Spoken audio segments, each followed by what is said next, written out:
Maintaining an electric vehicle, or EV, requires several key activities to ensure optimal performance and longevity.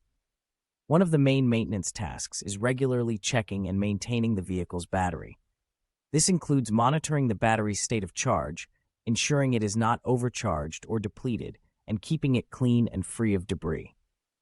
Another important maintenance activity for EVs is checking and replacing the vehicle's tires as needed. Proper tire maintenance is crucial for ensuring safe driving and maximizing energy efficiency. This includes checking tire pressure regularly, rotating tires to promote even wear, and replacing tires when they become worn or damaged.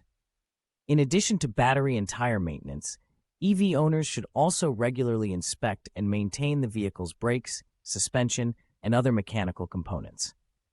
This includes checking brake pads and rotors for wear, inspecting suspension components for signs of damage or wear, and ensuring that all mechanical systems are functioning properly.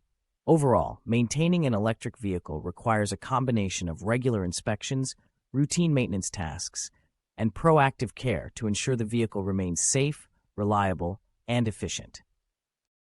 By staying on top of these maintenance activities, EV owners can enjoy the many benefits of driving an electric vehicle while minimizing the risk of costly repairs or breakdowns.